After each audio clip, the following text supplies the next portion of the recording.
Assalamualaikum warahmatullahi wabarakatuh. Perkenalkan, nama saya Aldela Kurniawati dengan NIM 2023 1037031129 dari kelas pemodelan dan simulasi data A. Di sini saya akan menjelaskan tentang proyek saya itu yang berjudul Analisis Simulasi Antrian Drive-thru Fast Food menggunakan SIMPI dan Monte Carlo berbasis data kedatangan pelanggan. Tujuan utama proyek ini adalah membuat simulasi antrian layanan drive-thru fast food untuk mengetahui bagian mana yang menyebabkan antrian yang paling besar. Yang pertama, saya akan menjelaskan cara membuat dataset dummy.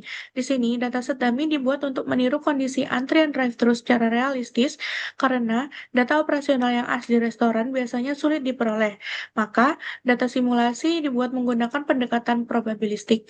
Langkah pembuatan yang pertama yaitu saya membuat 1000 pelanggan dengan ID dari 1 sampai dengan 1000. Setiap pelanggan memiliki waktu kedatangan yang berbeda. Waktu kedatangan ini dibuat dari nilai inter-arrival time, yaitu selisih waktu antar pelanggan. Pada dataset, rata-rata inter-arrival time adalah 1,95 menit, dengan nilai tercepat 0,01 menit, artinya ada kondisi ketika pelanggan datang hampir bersamaan sehingga antrian dapat terbentuk. Yang kedua, dibuat waktu layanan untuk dua proses. Proses pertama adalah order service, yaitu waktu pelanggan melakukan pemesanan. Proses kedua adalah pick up service, yaitu waktu pelanggan menerima pesanan. Berdasarkan dataset, rata-rata waktu layanan order adalah 1,39 menit, sedangkan rata-rata pick up adalah 1,67 menit.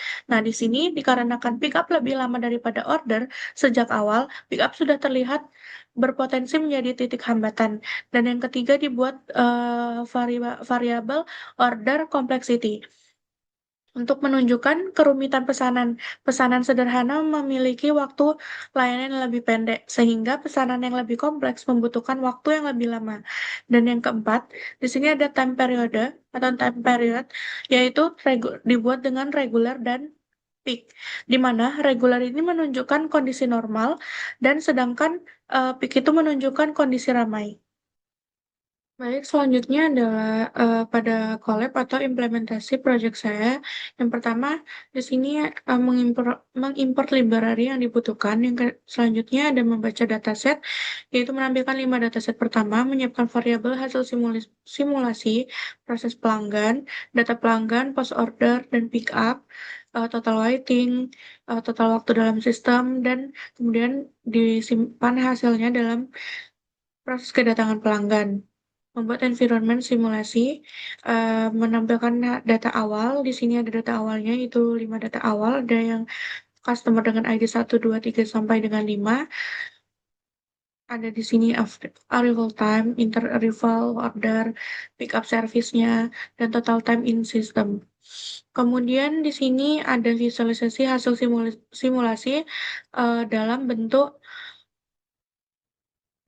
grafik waiting time pelanggan drive-thru. Ada total waiting time atau menitnya dan customer ID dari 0 sampai dengan 1000 sampai dengan ID 1000. Kemudian untuk yang selanjutnya kelas simulasi drive-thru untuk environment SIMB, mengcopy data hasil yang agar tidak berubah dan di sini menetapkan skenario-skenario yang akan dilakukan. Di sini saya menggunakan 4 skenario: proses pelanggan, data pelanggan, dan post order.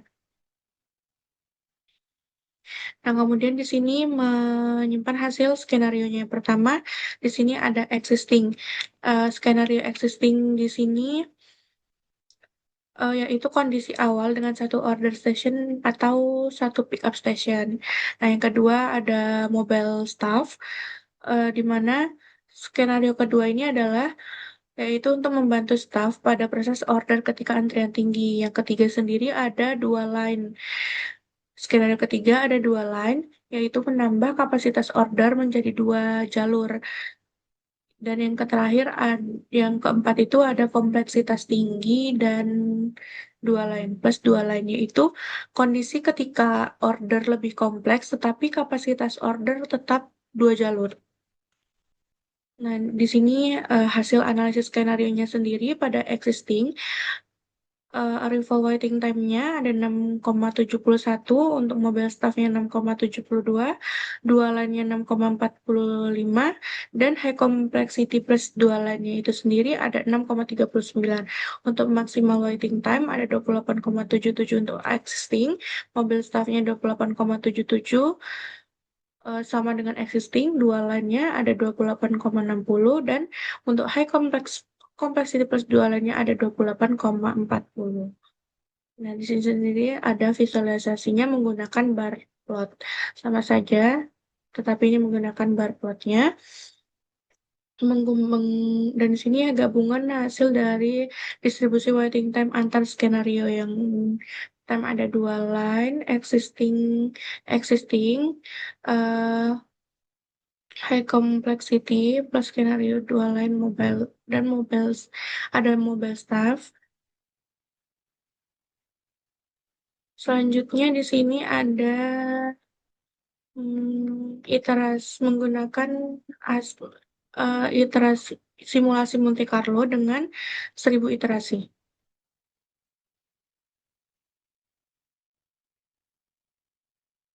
Di sini ada hasil dari eh, 1000 iterasi itu sendiri menggunakan bar plot di sini.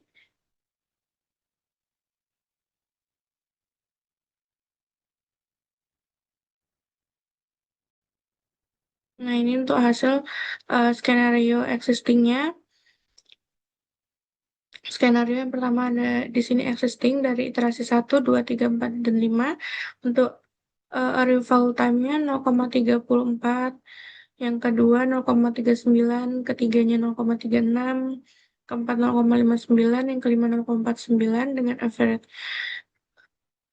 average quote length-nya sekian, customer serve, dan utilization. Nah, di sini ada main STD skenario. Untuk skenario-nya yang dua line existing high complexity dua line mobile staff. Di sini ada compression waiting time untuk Monte Carlo yang 1000 iterasi per skenario-nya. Dan distribusi of waiting time across skenario.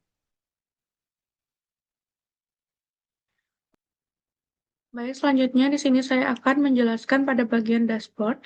Dashboard ini menampilkan ringkasan hasil simulasi secara visual agar lebih mudah dipahami. Pada bagian atas dashboard sendiri terdapat navigasi cara kerja, dataset, skenario, bottleneck, periode, dan kesimpulan.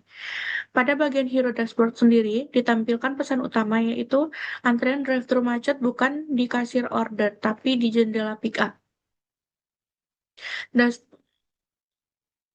Dashboard juga menampilkan KPI utama seperti rata-rata waiting time existing 6,71 menit, waiting time maksimum 28,77 menit, utilisasi pick up 85, dan perbaikan terbaik sekitar minus 4,8%.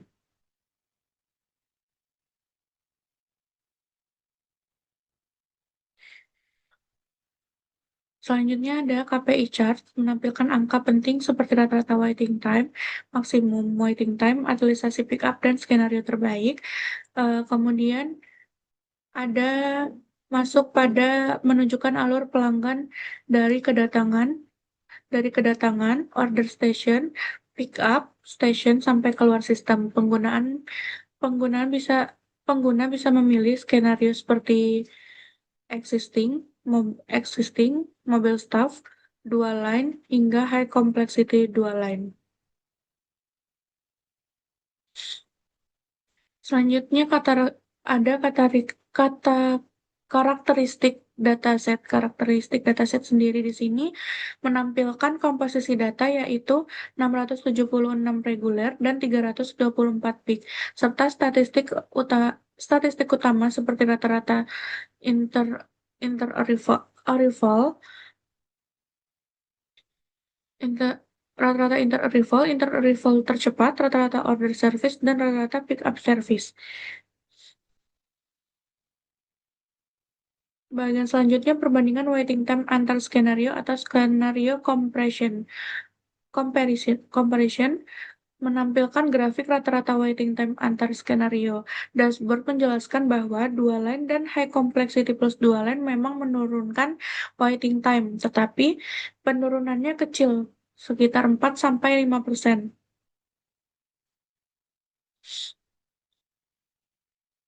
Sekitar 4-5%. Kemudian ada di utilisasi dan analisis bottleneck sendiri menampilkan perbandingan utilisasi, order, dan pick up.